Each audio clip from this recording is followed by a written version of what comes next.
Hello, and thank you for joining JWMI Leadership Live webinar, Build a Winning Team and Knock It Out of the Park.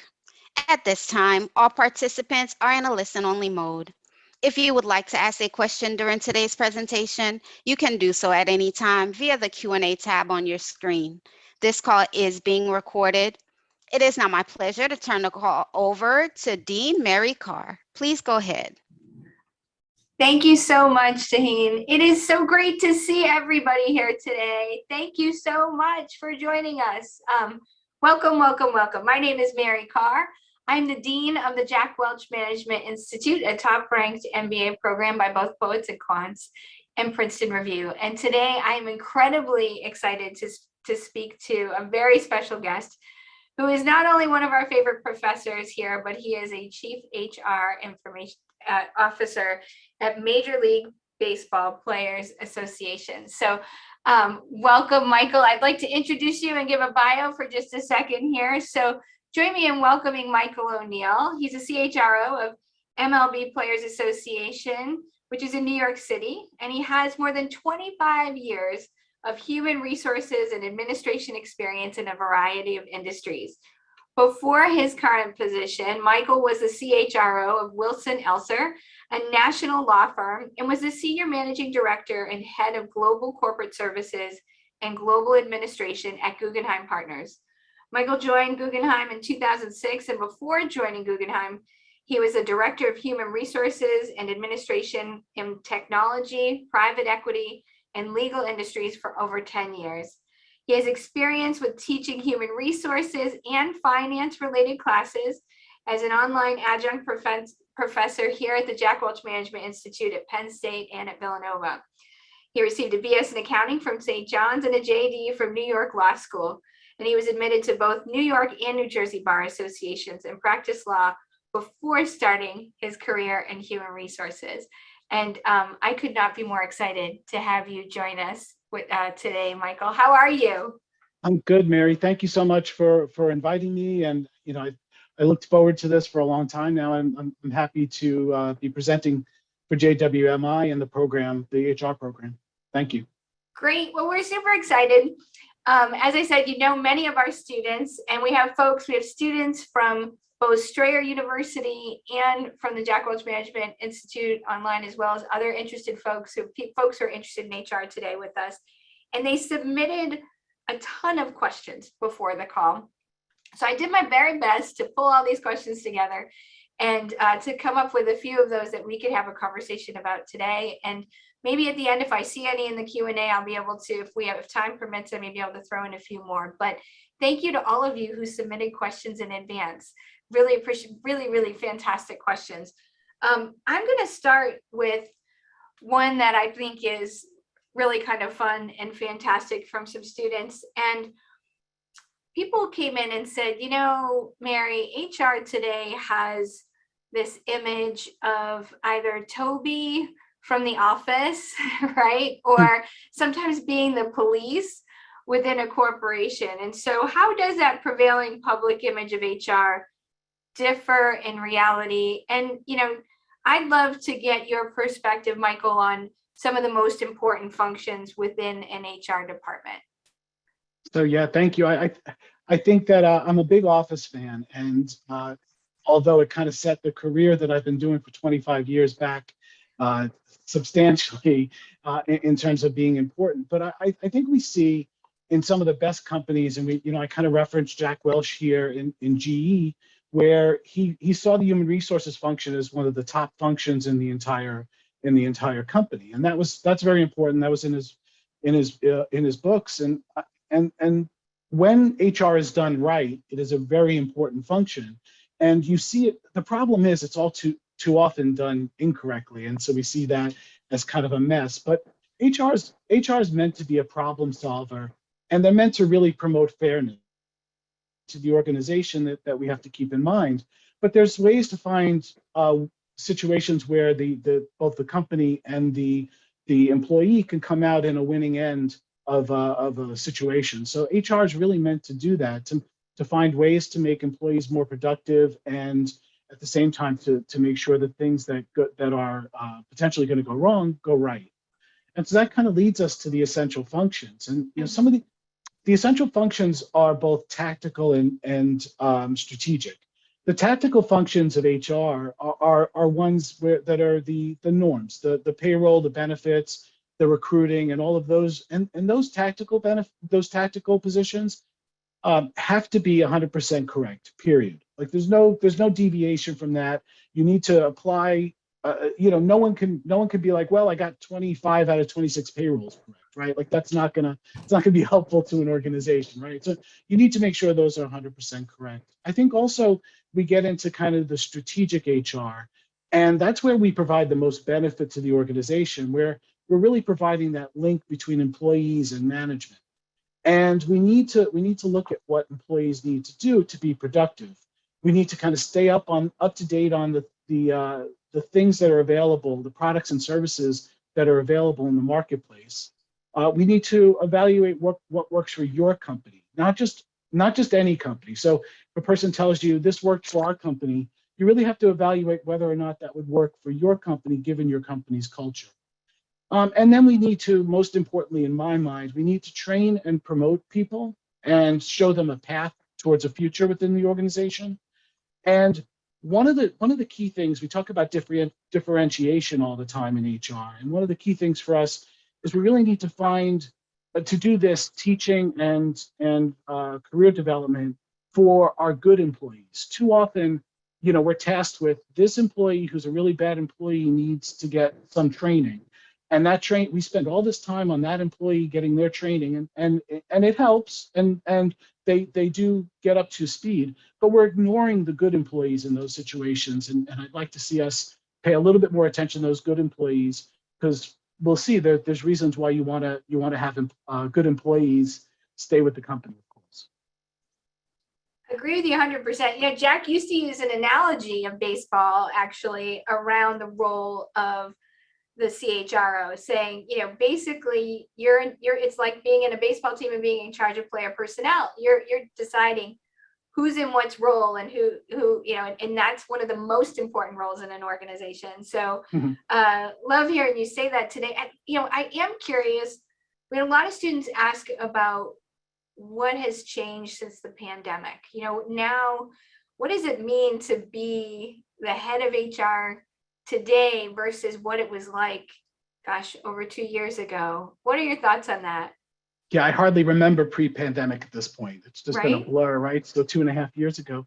I think senior leaders are concerned with the things that you'd expect them to be concerned with, profits, expenses, and productivity. So I've seen that in HR, I have to take even more of a counselor role to both managers and employees. Specifically to managers, I have to kind of assure them that people are really doing their job, and they're not just sitting at home drinking margaritas on their time, right? Like it's just the perception is they're at home, therefore they're not working. The perception is being at work means you're working, and that's not always true either. People find ways to do things at work that they didn't before.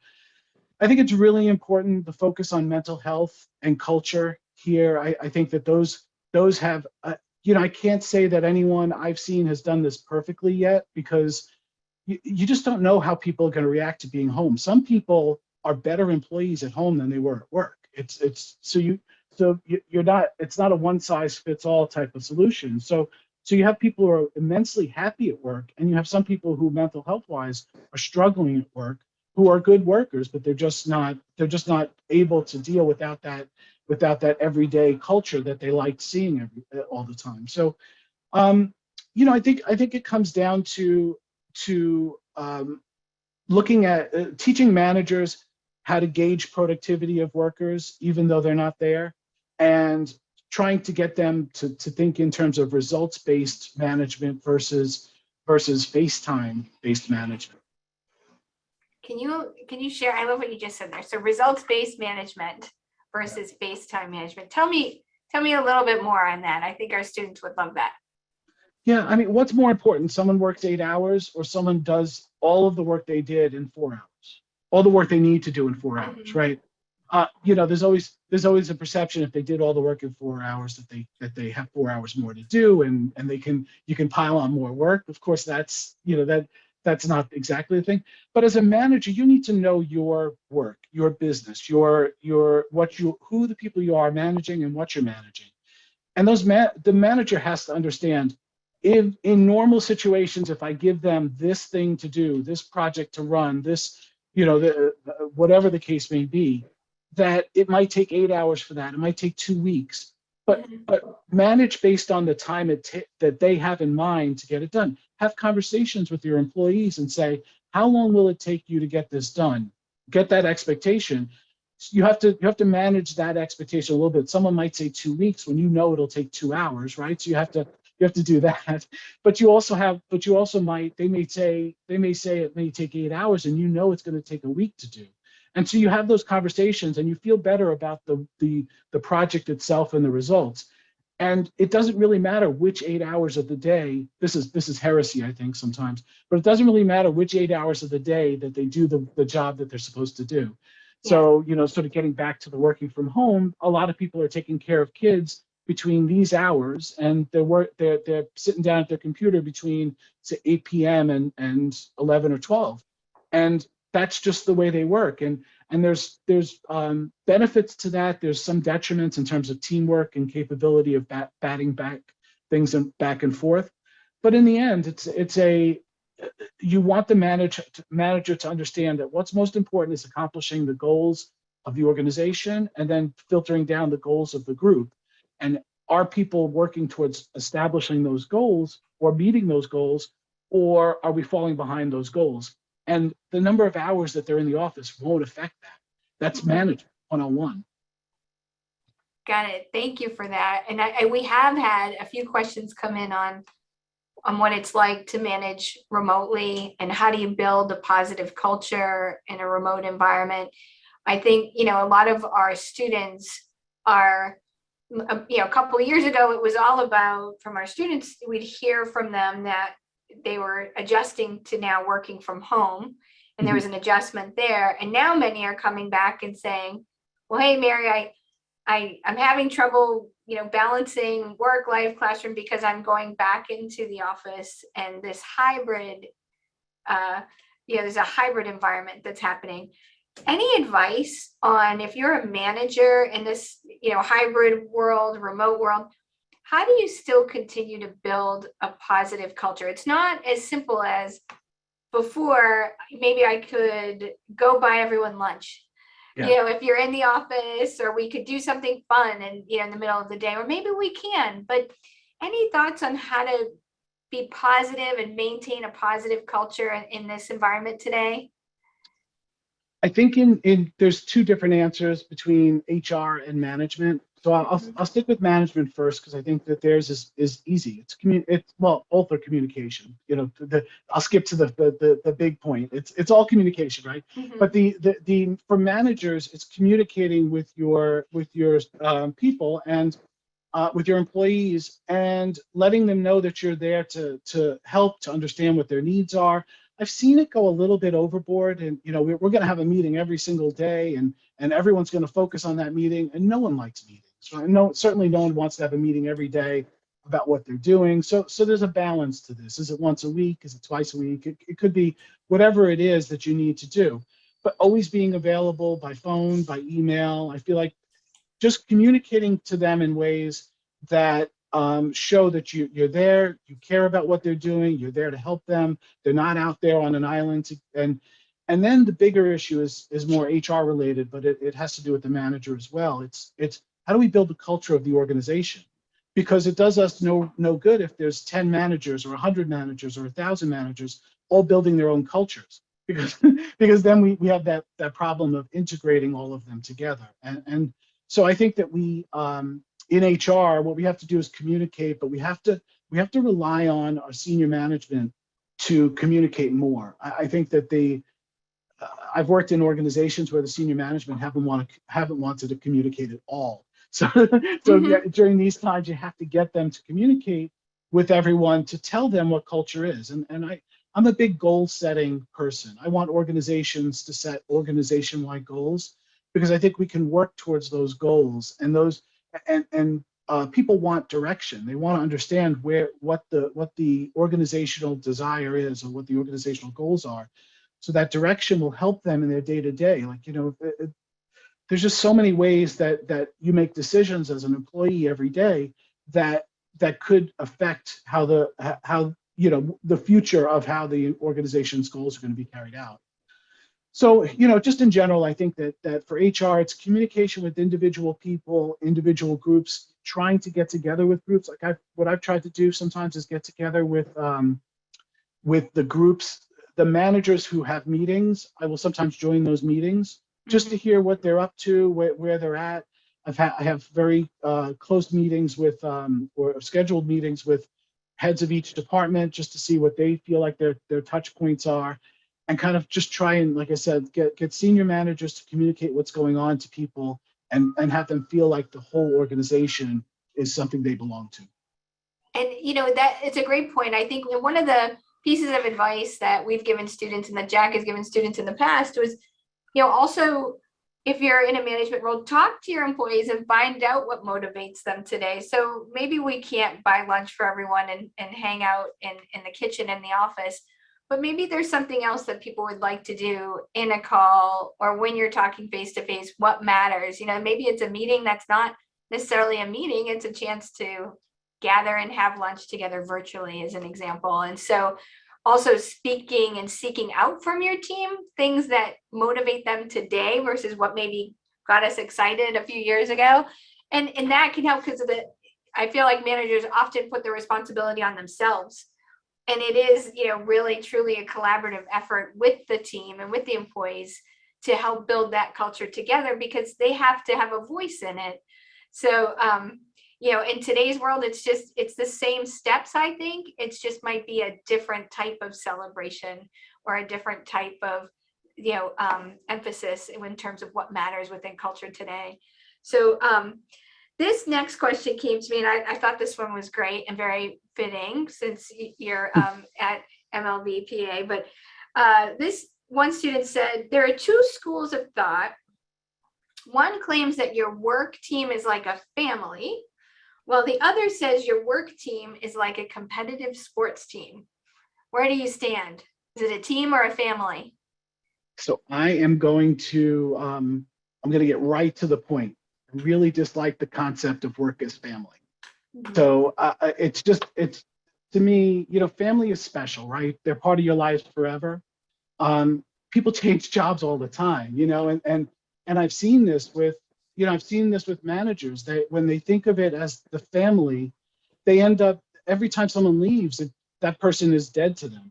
It's people are going to come and go, right? And I really like the idea of it being similar to a competitive sports team, because it's really, as you see with free agency, and I'll get to that in a second, like the teams change every year, and you have to all work together as well as possible. You really have to realize that the whole is greater than the sum of its parts in that sense. So it's a perfect analogy for building a team and a company. You have this, you're bringing together talented people, and some may come and some may go, but you're building something for the good of, or the better of, the sum of its parts. And that's where I have to tell managers that they need to understand that they can lose an employee or a player, right, in this situation, in this analogy, and they just need to train a new one to take their place. And we'll I think we'll talk a little bit about later. We'll talk a little bit about how to recruit that next person. Mm-hmm. But I want to go off on a little bit of a tangent, and I want to talk a little bit about Curt Flood. So Curt Flood, to me, is the reason why the union exists. 50 years ago, his court case was decided, and it actually was decided against him. If you don't know who Curt Flood is, I really hope everyone kind of goes out and looks at who he is. But he's a person. He was a baseball player for the St. Louis Cardinals. They traded him. He refused to go, and he challenged Major League Baseball, which eventually ended up in allowing free agency for all players. And he didn't do it. He didn't do it because he knew it would help him. In fact, he knew it was the opposite. He knew it wasn't going to help him, but it was going to help future players. And sort of that's the ethics that we bring in to the Major League Baseball Players Association. What we're doing today is to help players of the future, but what's important is you kind of see in that there's a person who is so selfless that they're willing to do something for the better of the organization as a whole. And I think that that's important, is to try and think about that as you're managing teams, trying to find people who understand that their contribution means more to the whole organization than them being spectacular, an excellent employee. You want kind of both. You want an excellent employee who's willing to do some sacrifice for the betterment of the organization. Great, thank you. And another question came in that I'd love your thoughts on. When picking the team, what's more important, fit or talent? Oh, it's a really good question. I can't have that one, right? I can't say both, right? I have to come out. You can say both. You can say both. I mean, I think how does that factor? How does fit factor in, and how does talent factor in? For our students who are out there maybe looking for a new opportunity, some of them will say, I have the credentials, I have the experience, and what's happening in the interview, or why am I not a fit? How does that come into play when you're picking your team? How much does that matter? Yeah, I think it's so hard to really know what an interviewer is thinking during the interview, because there's so many factors in their minds. Like you may look on paper like you're perfect for the position, and kind of I hope you are, but what happens is something you said reminds them of the person who used to do the job, or some other person in the job, and it is really this balance of fit and talent, because we've all had experiences with super talented people who just couldn't get along with the people within their group or the organization, and that's a person who's here and fit, and then you've had the fit who just can't do the job, and so you really do need a balance, and it's somewhere in the middle. It's not 50-50. It could be 60-40 on either side. But sometimes organizations are looking for talent more than fit, and you don't know that when you're sitting down on an interview. I think because there's nothing to tell you that. But when you might be sitting down, and this happens a little bit on higher levels, but you might be sitting down and the person might be interviewing you to take over for the position, to take that position, but seeing if they feel like you're a candidate for the position above you. And when you're doing that, you don't really know that. You think you're just being hired for this position. And what I suggest people do is try and figure out some questions to figure out, like, what, these are growth strategy type questions that they may have. I think even a question of what is the best fit for the position is a good one to ask on an interview. Ideally, what's the best fit for you for this position, right? Or in this position. So yeah, I think that there's got to be a mix of the two, but sometimes it's going to be weighted on the side of what the organizational goals are, and that's the important thing. Yep. And I think it's important to remember too that when you do ask questions, it's not just about having the questions to ask to impress, but really to take this opportunity to find out if the organization is a right fit for you as well, right? And so it's really important to understand what you're curious about when you're sitting in that interview as well, to make sure that you get the information that you need. I'm going to switch gears a little bit, because we did have students ask questions around what it's like to sit in the C-suite. And specifically, this question came in saying, unlike CFOs who, their role may be defined by working with the board or the investment community and regulators, a CHRO's role is determined by the CEO, right? In terms of the culture that you set. And, what are some key successful metrics in the CEO CHRO relationship? So how do you get along with your CEO? What's the right, what are some key things you can do? Where do you see some challenges there, sort of managing being in the C-suite? So it's a really good question. I think the key here is trust, right? You have to establish that trust. So I want to give a plug for my CEO, my executive director, Tony Clark, who's a former Major League Baseball player. Um, Really, he's the best leader of people I've ever worked for. Obviously, I didn't work for Jack, so maybe that would have been different, right? But he's got a lot of the qualities that you'd want in a CEO, from intelligence to empathy to understanding and everything down the list. And he's been great. But really, to have a good relationship with your CEO, you really have to understand the business and what his or her goals are for that business. And so, you could kind of see a theme here. I'm very goal oriented in this situation. But your job really in HR is to suggest and implement policies that really help to accomplish the goals of the organization. I mean, we get too tied up a little bit in HR about, we want this for the employees, or we want employee satisfaction and other stuff. When we really boil it down, we're really there to accomplish the goals of the organization and to implement things that do that. And I'm not talking about some sort of draconian policies that do that. You can balance both the employee satisfaction and the goals, but you really have to think about how it would work. And once you really gain their trust, you really need to show them that you're competent and you really have a solid understanding on how to help guide the company. So they need to see you as not just as a counselor, as a resource, as someone who understands and the whole business. I kind of make a joke. No one wants to know the accounting of a business, but you have to know it. You have to know what makes the company money, what doesn't make the company money, how expenses are being paid, where you need to know what our goals are for the next 2 years, 5 years, 10 years. How are we going to accomplish those goals?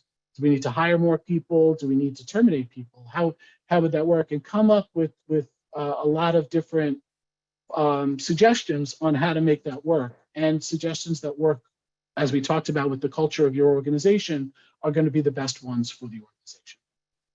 That makes a lot of sense. And I imagine the same principles are true when dealing with, your colleagues at the C level, whether that's the CFO or COO, having an understanding and respect for what they do, what they're responsible for, and where they're coming from, I think can only help you to be more effective in your role in terms of making sure they take the time to partner with you when needed and, and operating day to day.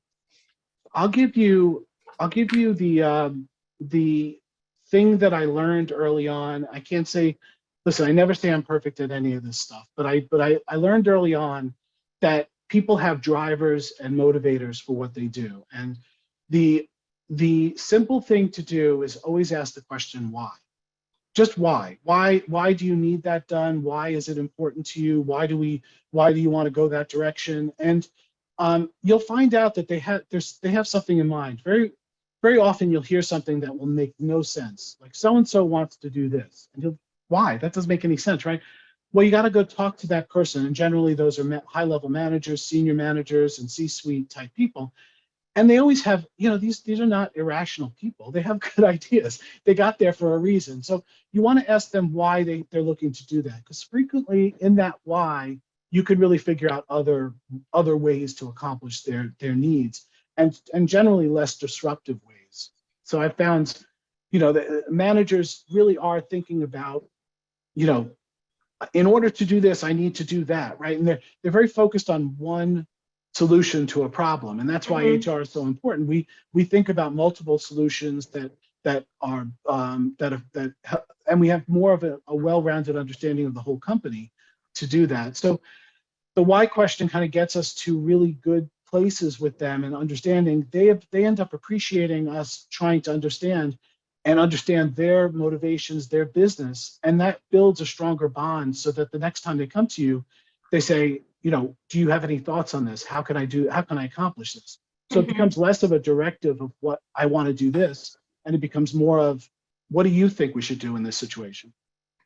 That makes a lot of sense. We teach our students to be curious. That's a skill most companies are hiring for, and where people sometimes get lost is they focus on the task at hand. They don't stop and ask the why. And if you don't stop and ask the why, you won't have continuous improvement, right? And so those are things that we try to teach in the classroom here, and just, having you reinforce for students, don't be, again, ask questions, ask why, seek to understand.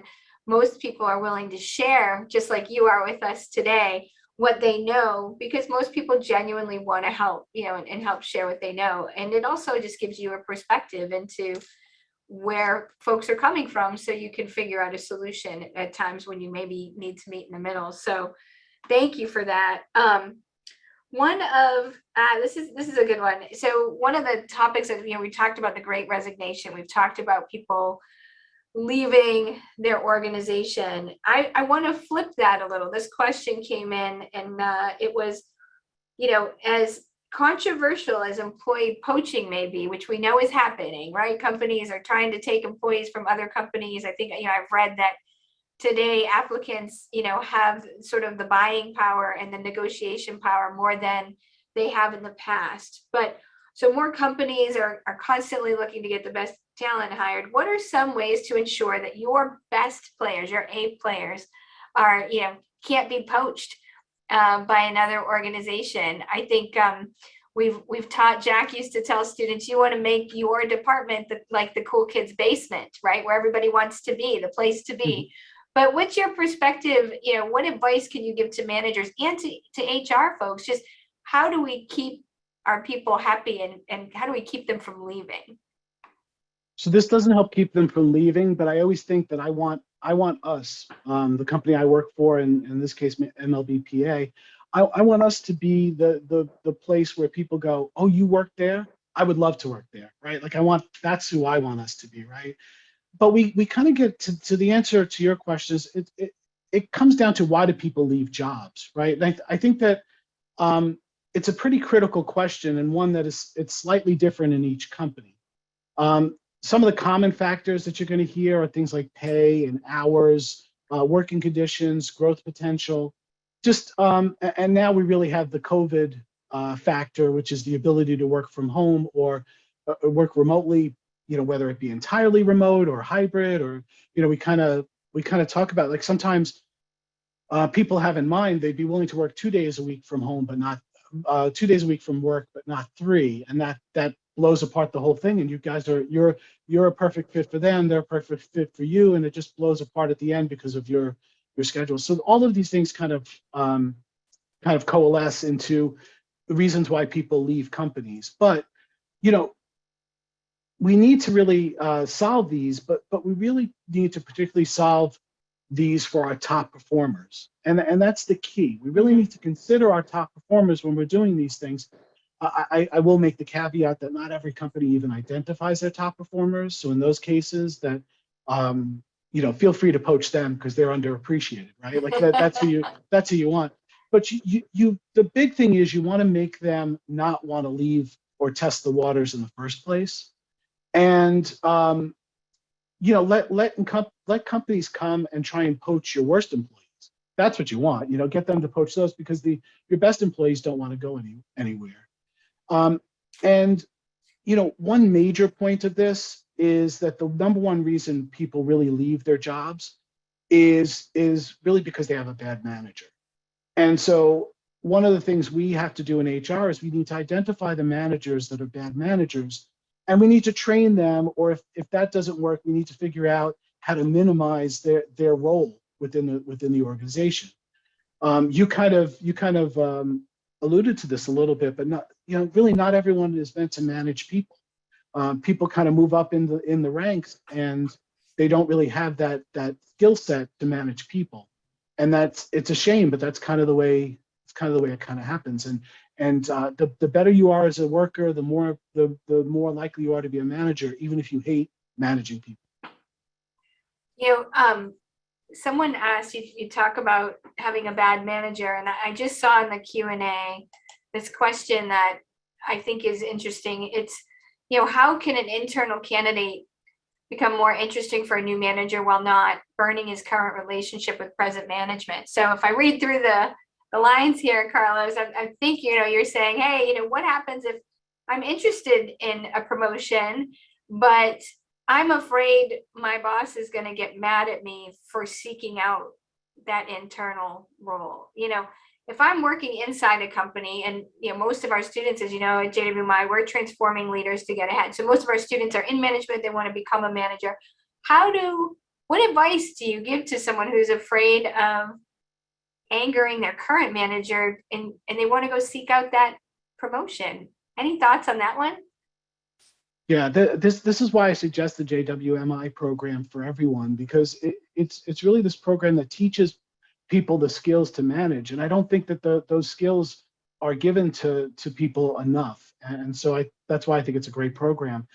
I think that the key here is to have some conversations with HR, and because I don't think the solution is always the same. Unfortunately, there are managers who, again, we get back to the family versus team discussion, and the family oriented manager is going to hate you forever for wanting to move teams. The team oriented one will understand that you're going to be better off in a different team helping the broader company.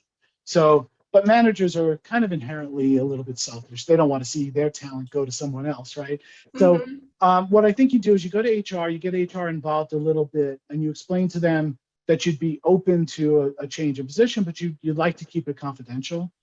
And you're relying on HR. Good HR is going to keep that confidential, right? But bad, you have to gauge the level of HR you have in your organization, because a bad HR person there will cause you more problems than it's worth. Because at the end, even if HR talks to the manager, I'm afraid this isn't going to help Carlos's question, but if HR talks to the manager is going to say, "Why didn't you come to me?"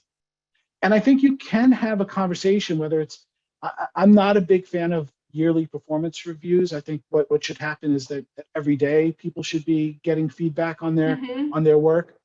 So at some point in your time, you can have a frank conversation with your manager and find out what that manager's expectations are for you and your career. And I've seen it happen, though, where the person is 3 or 6 months into the role. I would give it a little bit more time than that, but certainly you're a year or two in. It could be just understanding where that person feels your growth potential is. Because like I said, growth potential is a real reason why people leave jobs. And so if your manager's not thinking about that, they really should be thinking about that.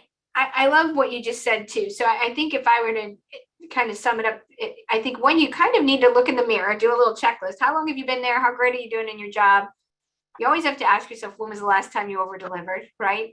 Yeah. And I like the idea of going to your manager and saying, what is my growth potential? How do you see me growing here? So that's a nice way for you to gauge how your manager sees you.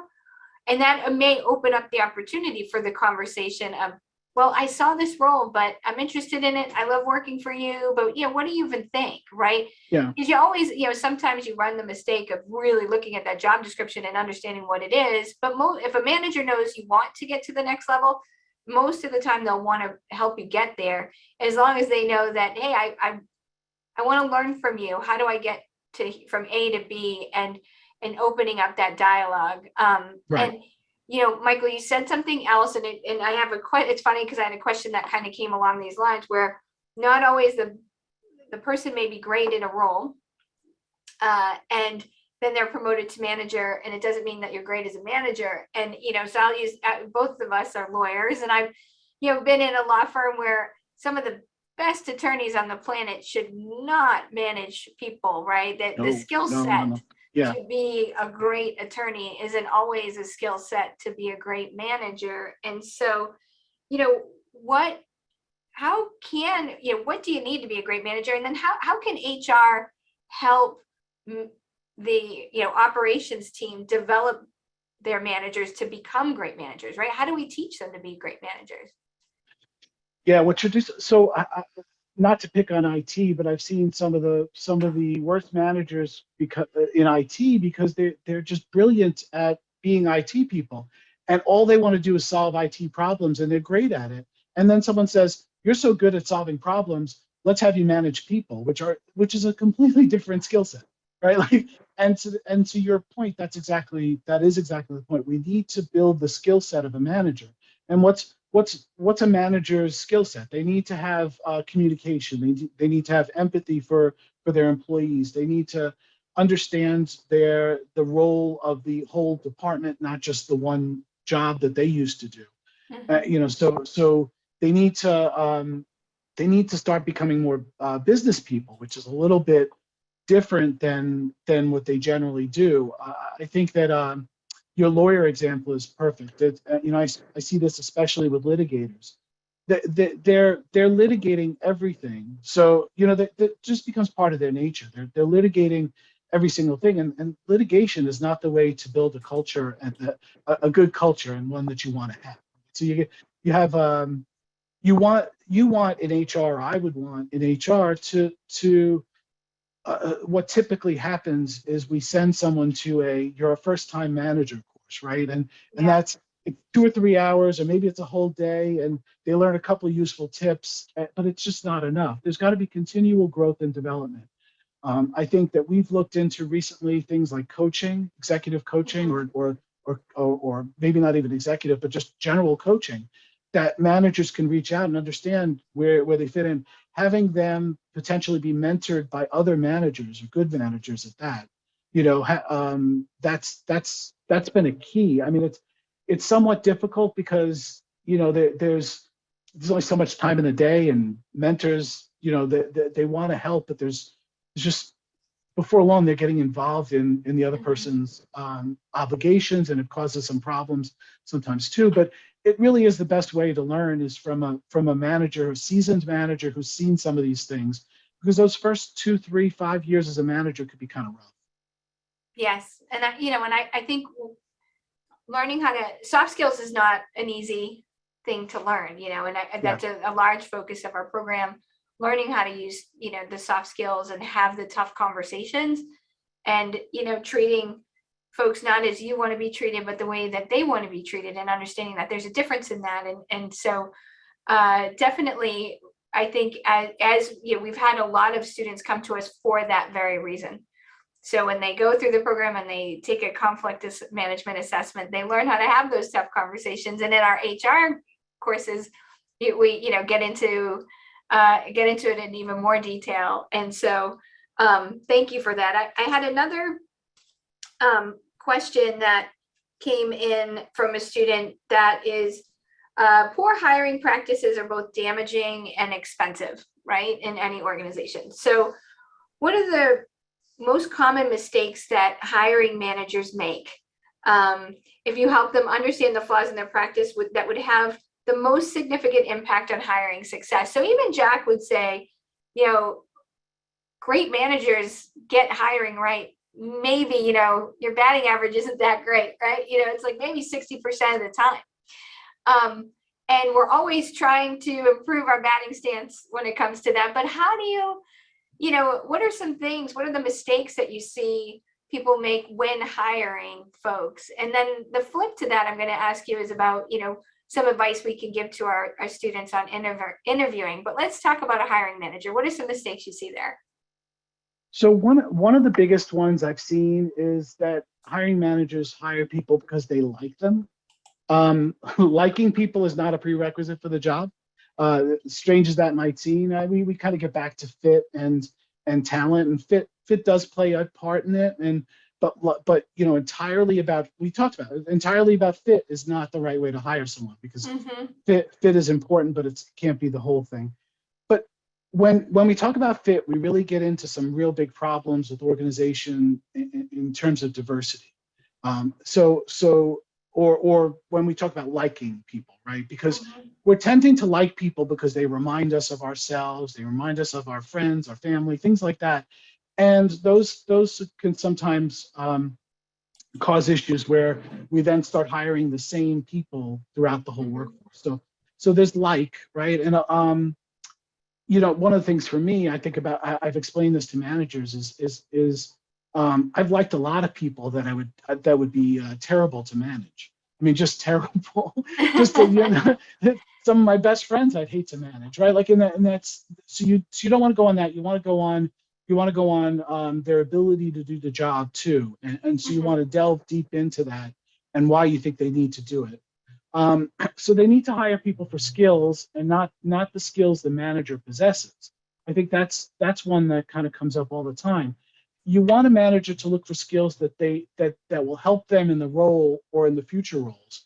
Because some of the best managers I've had have said, have come about it where they say, they want a smart person in the job. They want a person who has skills that are different than their skills because they want to be more well-rounded within the group. And so you want someone who complements your skills or has different skills so that you can rely on them for certain things. You're hiring people.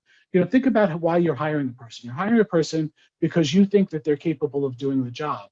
Well, you want to give them the ability to do the job. And so this kind of gets into micromanaging. And I think, this is sort of after the hire, but a lot of managers tend to be micromanagers. And you hired the person for a reason. So let's let them do that job. And one of the big things for me, and this is oh gosh, I can't remember her name, Patty for the CHRO from Netflix.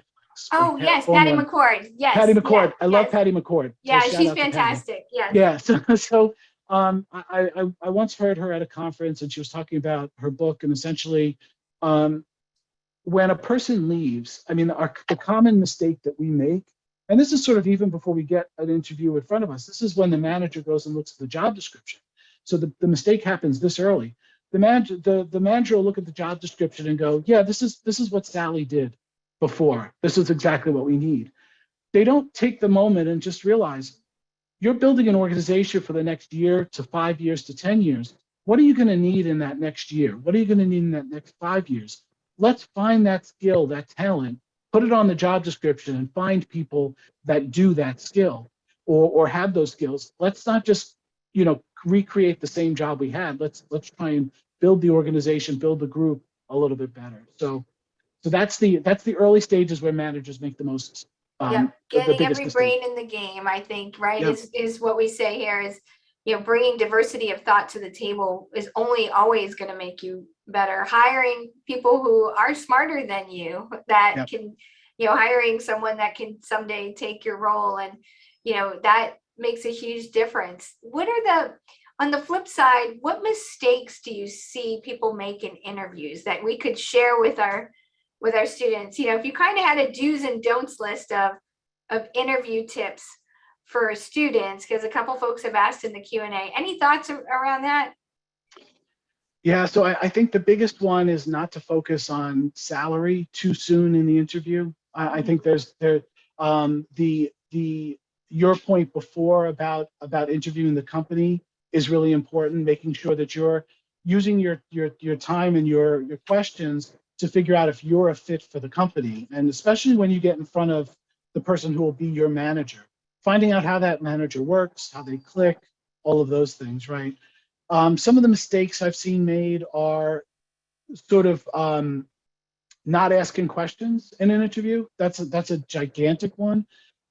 When I prepare for an interview for a job I'm going to go on, I have about 10 questions because I'm going to, if I'm a good HR person, I'm going to hit about 7 of your questions in my introduction to your interview.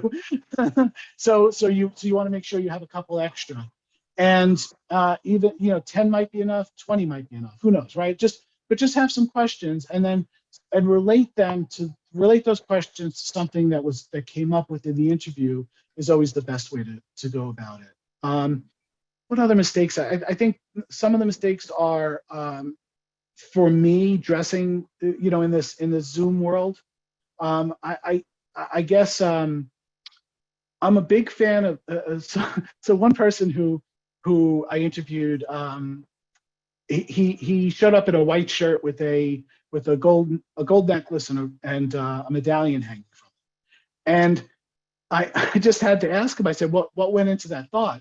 And his thought was like, this is kind of a nice look, right? Like it was just a nice look. Mm-hmm. But I'm a big fan of overdressing for the interview. I mean, it's better to be overdressed for the interview than underdressed. Mm-hmm. I think with the possible exception, if you're going for a role in more of a startup tech type company, that you want to show that you're, kind of culturally a fit for the organization. Don't you So think I mean, one of the things that we teach, and that Susie's done some videos for CNBC on, is around doing your research. So I think we have an article in JWMI on our winning blog around doing your research on the company matters. Yes. Knowing that, what the company does, checking out their website, looking at their mission and values, and getting a sense from that, if you know anyone and they're talking about dress code, right? And coming to the table knowing kind of a little bit about the culture and doing your research before and being able to demonstrate that in the interview. I think if a professor interviews here at the Jack Welch Management Institute, I love to ask them, what do you know about Jack Welch, right? Like, right. You want to know that, because it's a lot of his teachings and principles are a big part of our program, and so understanding what they know and don't know is important, and being able to demonstrate that you took the time to do your research on the organization, I think, before you go in, is always the one thing I always check with students on, and try to give that advice to. So thank you. I know, let's see, we have about 8 minutes. And so I have a couple of other areas that came up that I was going to try to cover. And one of them was around data. So some of our HR students out there have asked a lot about the importance of data in HR. And one question was, how do you track the right data? Like, and what would a scorecard look like? In other words, how does HR show their ROI inside an organization? What kind of data do you use, or scorecard, to be able to show, your CEO that you're bringing value? It's such a good question. I think that there's the idea behind data. So first, I think data analytics I never get that right, is really the future of HR. It's I know that it's coming up a lot more often, but it's definitely a position that's going to be a valued position within organizations, because it's just so important to see not only the ROI of HR, but the ROI of every group and department. And so in terms of a scorecard, I think we need to always think about turnover rate. And that's one of the first metrics I always think of, because I had to sit down with the manager and explain to him why 100% turnover in his group every year is a bad thing. So it's surprising how people don't understand those numbers. And generally it's because everyone always thinks that they look back and they go, well, 5 people left, and those 5 people, this one went home, this one did that, this one went to another great opportunity. They're leaving you. It's not, that whatever the reason they give is really, it's less important than the fact that they're leaving you, and you're not, 1 or 2 of those could be correct, but not all of them. So turnover rate is important. I think that understanding understanding metrics surrounding benefits are really important. What's for me, like, something I look at all the time is training as well, like training in how effective is our training working. And so, if you implement a training session and no one goes, it's not effective, right? But if you implement a training session and if you implement a language training session in a foreign language, and all of a sudden everyone's walking around the office speaking a foreign language, there's your return on investment, right? So you have to kind of look into some of those things, and it's not always readily available in numbers. Sometimes you have to do surveys and other things to gain the knowledge you need. But I think in general, data is key, because data is something that people can't necessarily argue with. You can argue around the margins, but people at the end of the day have to go, yeah, I guess, this is really, it's really data, it's really information, it's really what's going on. Well, and Narinder just asked in the Q&A, what are your thoughts on employee surveys? You just mentioned employee surveys. So what are your thoughts on those organizational health surveys, or the tell me how you doing surveys? Any thoughts there? I think they're great, but as with everything, they need to be used in moderation. You can't have a survey a day. You can't have a survey even a week. Maybe you have to really think about what you're trying to survey, whether the survey and the questions you ask are going to get that answer, whether they have to be anonymous surveys or not, and how would you do that, and whether it defeats the purpose of doing it. So surveys are good. I'm a big fan of them, but I think that some companies or some companies try to overdo it a little bit, and Yeah. it gets to be a little too much. And I once saw a product that was it was immersive, where the person would every day kind of go in and tell their happiness level.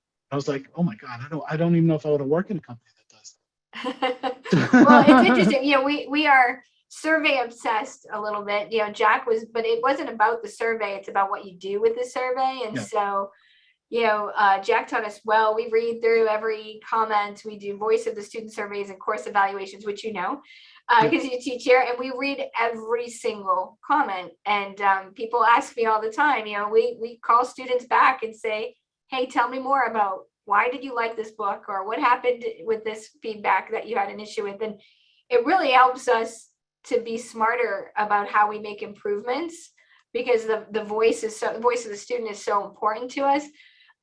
But in our world, surveys only matter if you do something with it. The worst thing you can do is ask employees how they feel and do nothing. Do nothing. Yeah.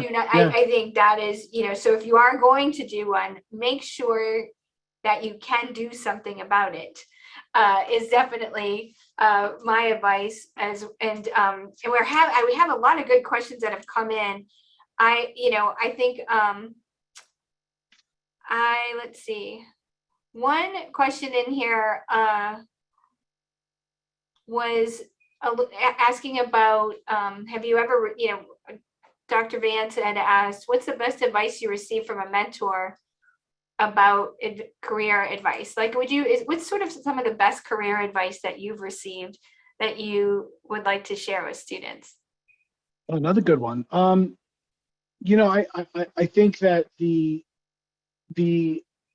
advice you get from mentors is just so important, but it